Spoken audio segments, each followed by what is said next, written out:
Dear students, a very good afternoon to all of you. I hope you are well and your exam had been really very nice for you and you came across some of the most interesting questions, I believe. Yes, I was checking it and to be very honest, your performance there in exam is really very fine.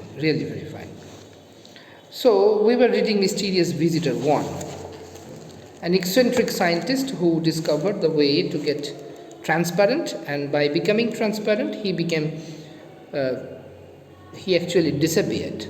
He became a man without any mass because he became transparent.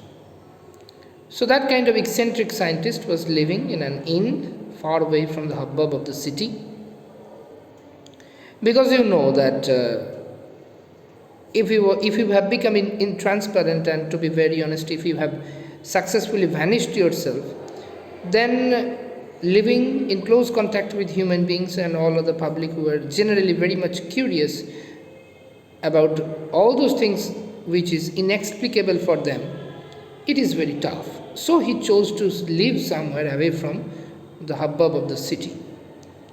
But there also he got the same kind of problem that people who were living in that serene, tranquil town, they became really very shaken with the strange happenings that started to occur after he reached there.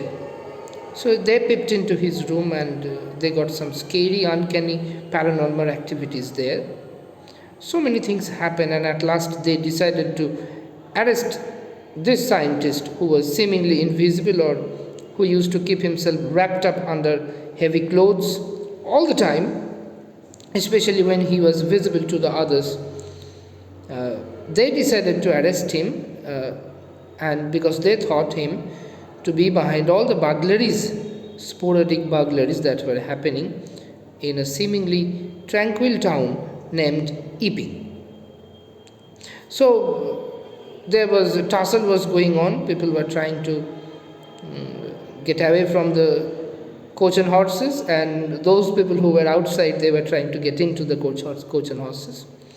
The eccentric scientist has decided to show himself, by showing himself, he was actually becoming invisible to others. He wanted to show them that I am just a man like you are. Only problem is that I am invisible. My skin has become transparent because of one of my inventions, but I cannot reverse the process.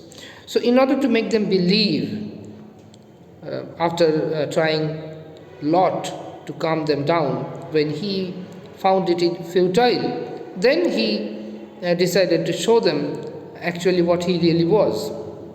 And by doing so, he was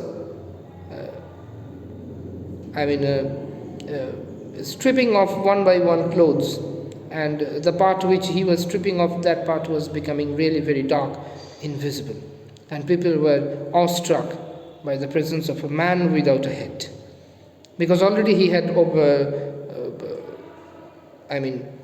stripped off all the clothes, all the bandages that he actually wounded his face with.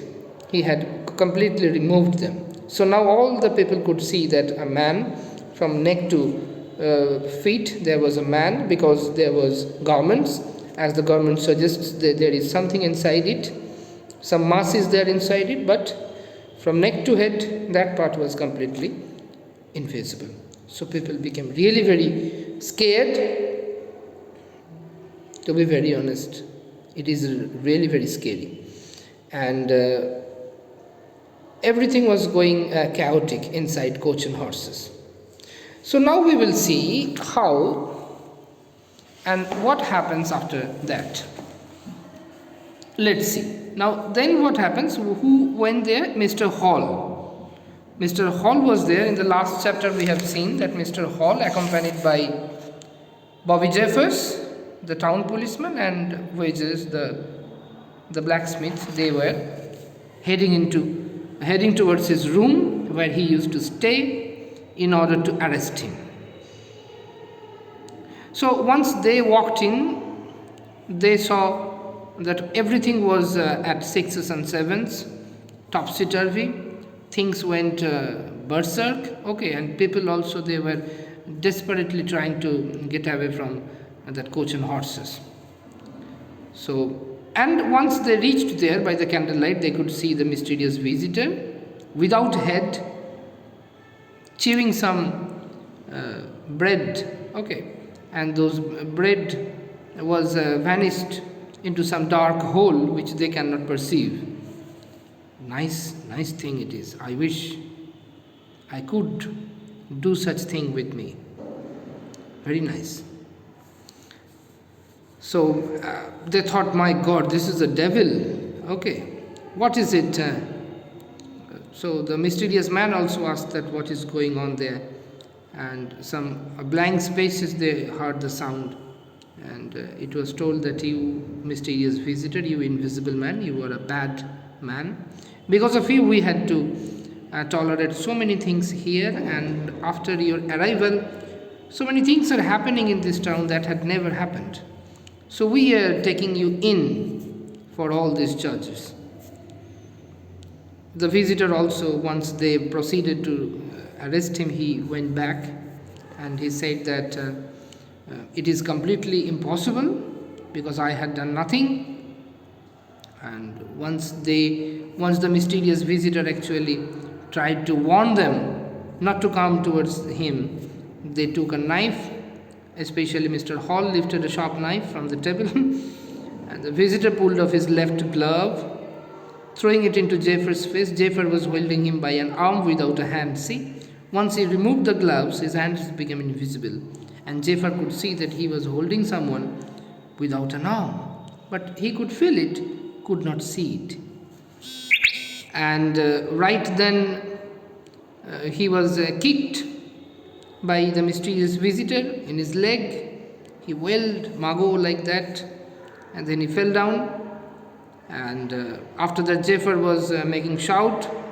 He also headed, Hall was headed towards him, and he pushed the knife across the table to Wages to stab him.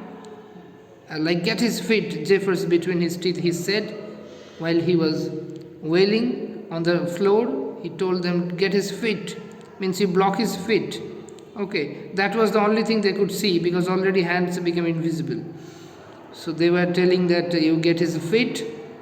Hall tried to obey, means he tried to get the feet to the feet of the mysterious visitor, and right then he was kicked nicely in the ribs. Okay, he also started wailing, and by getting a kick, he lost his hold onto the mysterious visitor, and then Jaffar, who was there with the knife, he was thrown the knife and he caught the knife, but he did not get the courage to attack the mysterious visitor, to charge him, to barge at him. He could not. Rather, with the knife, he left it and he turned back and he took to his heel. And while escaping, he ran into, means he collided with Mr. Huckster. He was a store owner, and there was another man who were coming to help him, but they were coming to help someone who already had decided to leave the battlefield. So at the same time, 3 or 4 bottles were knocked from the desk, breaking and filling the room with a strong smell. A smell of the alcohol is pungent, and once the mysterious visitor started throwing bottles to anyone who was making an effort to catch him, he was taking one bottle after another and he was trying to throw it at him. So by doing so, all the bottles were broken and the liquor, it spilled, and the whole hall was there was an all-pervading pungent smell, odor of the alcohol in the whole hall. Okay, people were getting suffocated, they were feeling suffocated. Now the whole thing was going on as if all hell broke down there, okay, and all the devils, they reached in that particular coach and horses, and at last, being fatigued, being enervated, languid, worried, tired, the mysterious visitor, he proposed that let us stop something and let us discuss why you are charging at me and why am I trying to defend myself. So uh, yes, of course. Uh, he said that I can't even breathe because mysterious visitor, most of the time he used to wrapped himself up with heavy clothes. So it was really becoming very hard for him to fight with all those people wearing so many clothes, heavy clothes. He felt suffocated, and right then he said, "Wait, enough. Now you stand and let us think what to do." So we will see in our next class what happened after that. It's becoming very nice and really interesting. I wish already I am eccentric, and and if I could become invisible by hook or by crook, you can imagine what are the things I could have done right then. So we will see what happened after that in the next class. And once you reach class 7, I believe only then we can meet. But then also you will find the whole story in your rabbit, the invisible man. Okay. Thank you very much, students. We will meet again. Tata.